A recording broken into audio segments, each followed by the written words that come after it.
Welcome to the explainer. You know, every program we write needs to communicate, right? But how do you actually teach your code to talk? Today, we're going to unlock how Python programs speak to the outside world, from just printing clean output all the way to saving their work permanently in a file. Okay, so think about it like this. Your program, it's like this brilliant mind, but it's stuck in a silent room.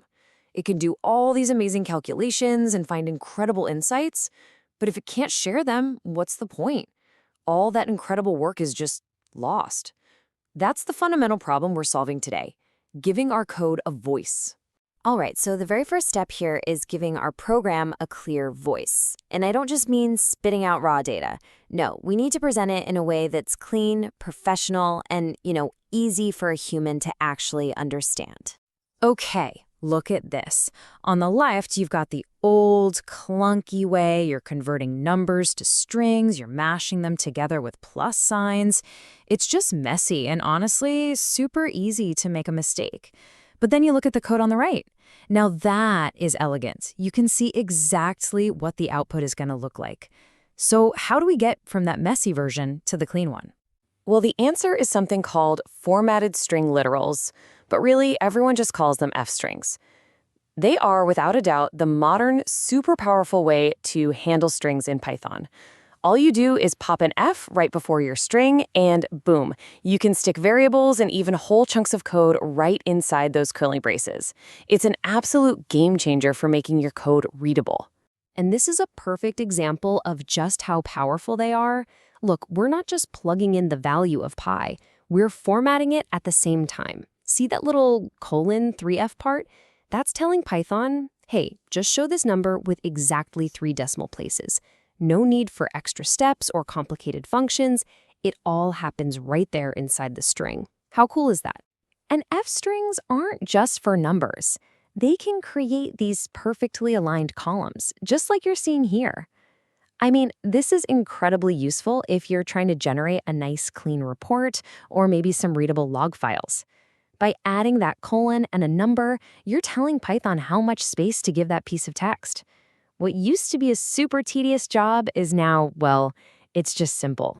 Okay, so our program has a voice now. That's great. But right now, its words just kind of vanish into thin air when the program closes. What if we wanted to have a memory, to actually save its work? Well, for that, we have to learn how to write data to a file. The old school way of doing this was this delicate 3-step dance. First, you open the file. Then you write to it, and finally, and this is the tricky part, you have to remember to close it. And that last step, that close function, oh man, that's a classic source of bugs. If you forget it, you could end up with corrupted data or resource leaks, especially in bigger projects. But thankfully, there's a much, much better way. Modern Python gives us a way safer approach that pretty much handles all the cleanup for you. It guarantees your files get closed properly every single time, even if your code hits an error and crashes. And this right here is the with statement. Honestly, this is the gold standard for working with files in Python. When you use with, you're basically telling Python, hey, you manage this file for me inside this block of code.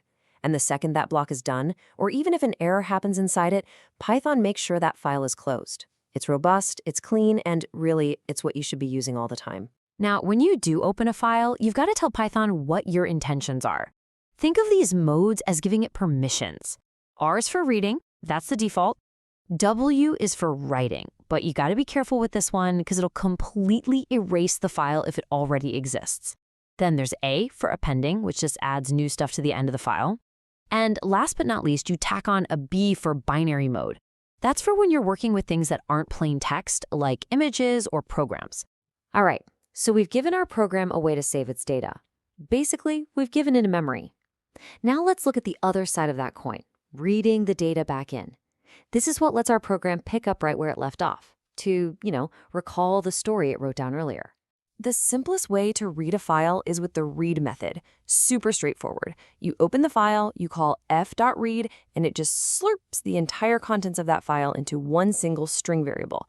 For small things like config files or short little documents, this is totally fine. It's simple and it works. But, and this is a really critical question, what happens when that file isn't small? What if it's a 10 GB log file or some massive data set? Trying to load all of that into your computer's memory at once? That's a recipe for disaster. Your program is going to crash. There has to be a smarter, more efficient way to do it. And here it is.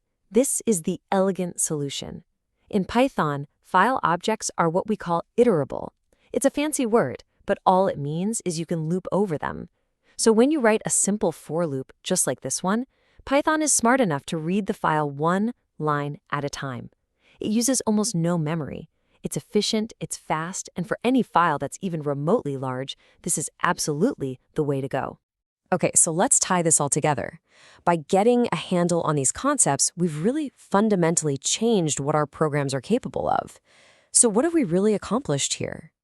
Well, your program isn't an isolated black box anymore. It's not just a silent calculator humming away in the dark.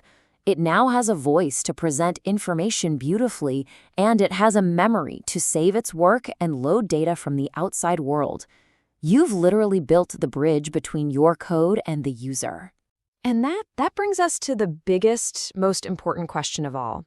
Now that your programs can communicate, what are you going to build? A game that saves high scores? A science tool that crunches massive data files and spits out beautiful reports? An app that sifts through logs to find critical errors? The possibilities, they're really endless now. Hey, if you found this explainer helpful, could you do me a quick favor? Please take a second to subscribe and hit that like button. It really is the best way to support what we do here. We're always breaking down new and interesting topics, so we really hope you'll stick around and join us for the next one. And hey, if you want to keep learning and dive even deeper into Python, go check out the amazing tutorials and resources over at plus2net.com. Thanks so much for watching.